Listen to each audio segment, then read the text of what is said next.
आज की कहानी है योग्यता की परख।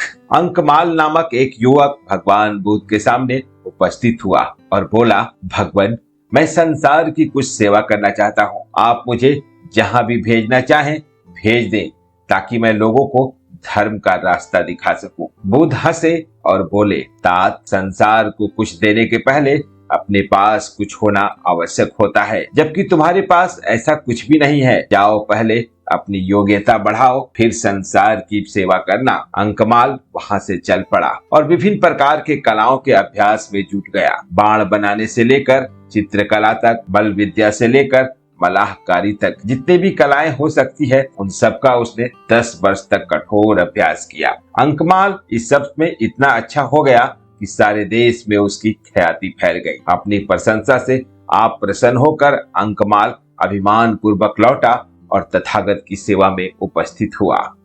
अपनी योग्यता का बखान करते हुए उसने कहा, भगवान, अब मैं 64 कलाओं का ज्ञाता हूँ और अब मैं संसार के प्रत्येक व्यक्ति को कुछ न कुछ सिखा सकता हूँ। भगवान बुद्ध मुस्कुराए और बोले, अभी तो तुम कलाएं सीख कर आए हो, परीक्षा दे लो, तब उन पर अभिमान करना। अगले दिन भगवान बुद्ध एक साधारण नागरिक का वेश बदलकर अंकमाल के पास गए और उसे अकारण खरी खोटी सुनाने लगे। अंकमाल क्रुद्ध होकर मारने दौड़ा तो बुद्ध वहां से मुस्कुराते हुए वापस लौट पड़े।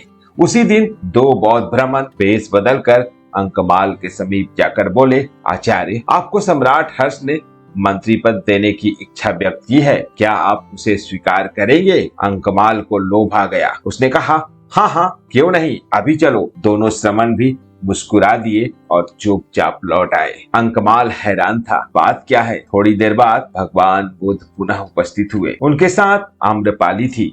अंकमाल जितनी देर तक तथागत वहां रहे, आम्रपाली की ही ओर बार बार देखता रहा। बात समाप्त कर तथागत आश्रम लौटे। सायंकाल अंकमाल को बुद्ध देव ने पुनः बुलाया और पूछा, वत्स, क्या तुमने क्रोध, काम और लोभ पर विजय की विद्या भी सीखी है? अंकमाल को दिन भर की सब घटनाएं याद हो आई। उसने लज्जा से अपना सिर झुका लिया और उस दिन से आत्म विजय की साधना में संलग्न हो गया।